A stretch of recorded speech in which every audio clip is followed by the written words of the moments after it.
This week on Storyboard, we speak to Susan Credle, CCO FCB, on the sidelines of FCB's Global Summit. And we also speak to Gaurav Gera and Sumer Pashricha on the future of influencer marketing.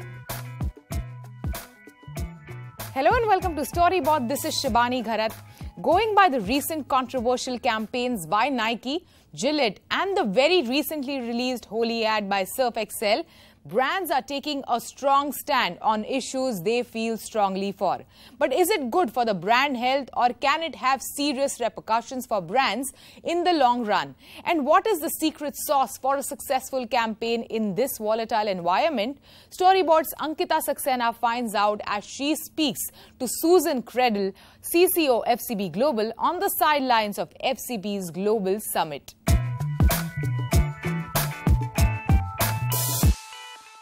Hi Susan, welcome to CNBC TV 18 and welcome to India. Thank you so much. Susan, you're here for the FCB Global Summit, where all the global leaders converge to share their ideas, their insights. Tell us, what were the key takeaways from the summit?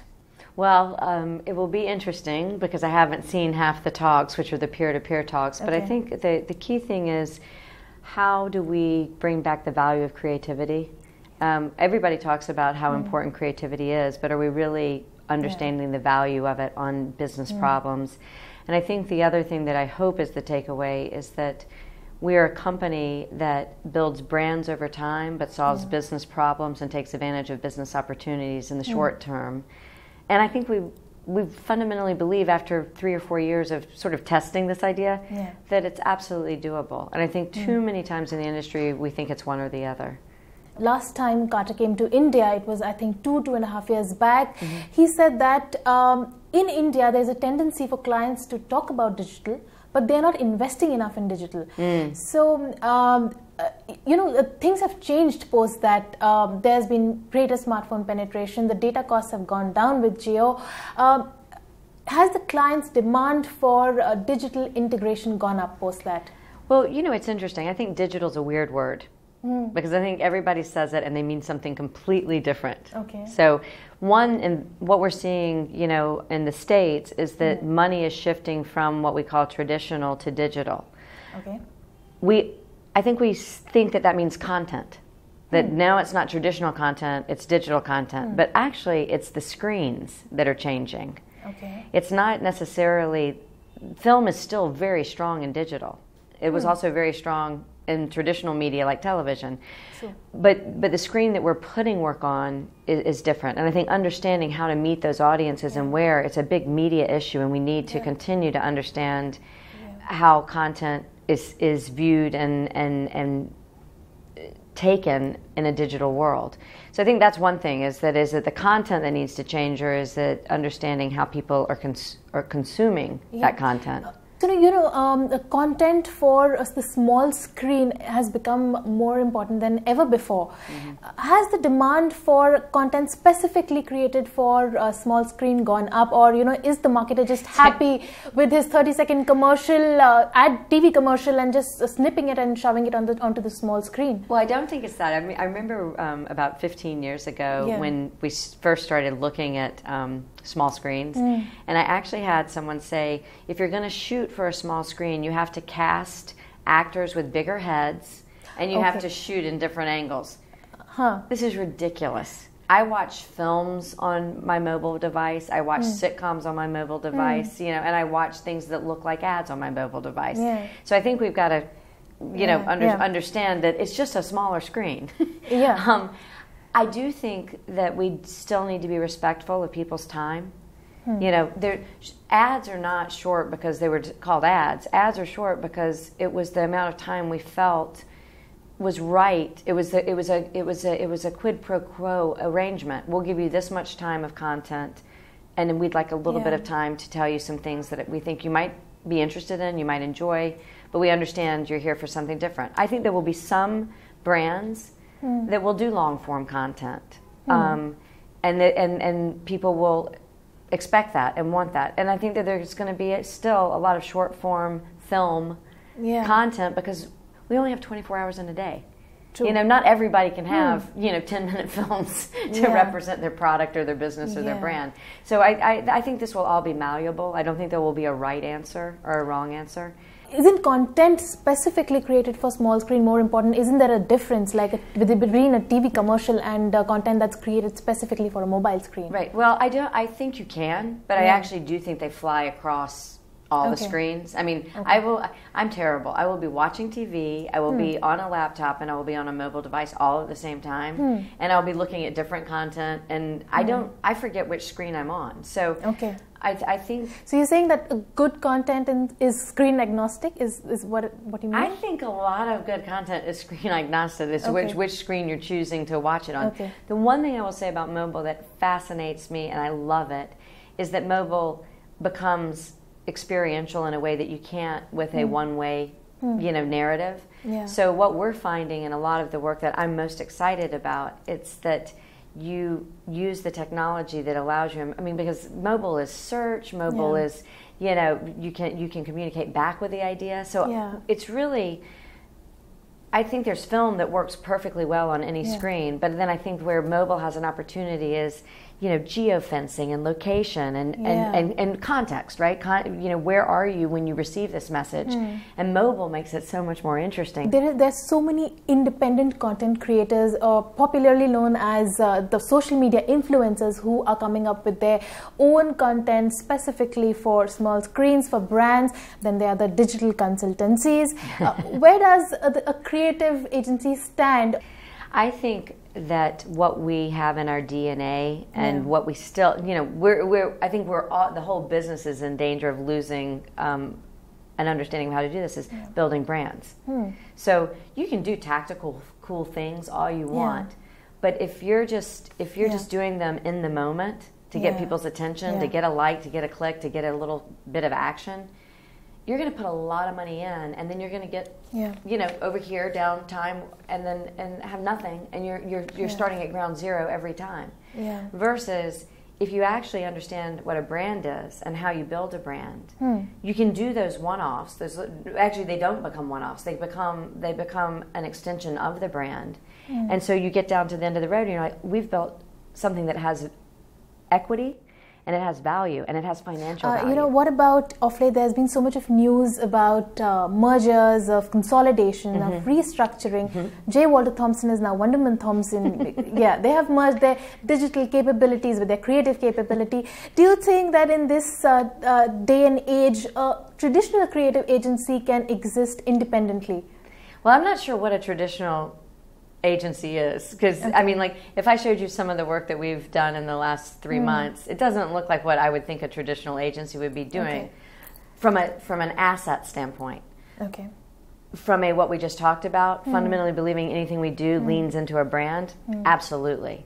But we're doing all sorts of interactions using technology, but we're doing it to activate the business and build the brand at the same time. So I think that it's really interesting when you start talking about, do we have a place in the world? And I hear clients asking for it all the time. I think it's important for every agency out there to understand why someone needs them and be clear about it, versus trying to be all things to all people. The media landscape is fragmented like never before. That's when data and analytics is getting very exciting and interesting. Have we lost the good old storytelling somewhere? I don't know. It's interesting. I think that we have to be careful of saying that a one-way narrative is passé or doesn't work.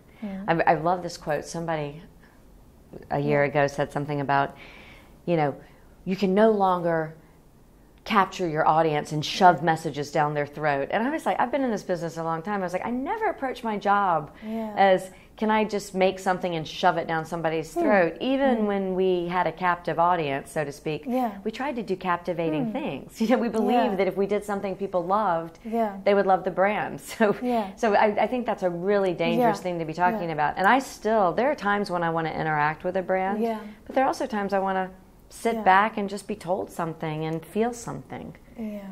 Susan, this whole thing of brands with purpose is doing really well to build a brand's equity, to build brand preference. But a lot of times, you know, when a brand takes a strong stand, they are at the receiving end of a lot of backlash, or the opinions on these campaigns have been polarized, like the Nike campaign. Then recently there was Gillette, and now there's Surf Excel in India. So now when you sit down with a client, have the conversations around the campaigns changed? Do you sit down with a client and do you think that, okay, you know, this could be provocative, or there is a social media sitting out there as a judge waiting to rip a brand into pieces? This is going to be a big part of our conference this week, is that the most provocative work, we believe that provocative work gives our clients an unfair advantage in the marketplace. Because if it's provocative, people pay attention, they remember it more, they pass it along, they talk about it. So provocation, and it doesn't mean just being shocking, it just means being interesting, having an opinion.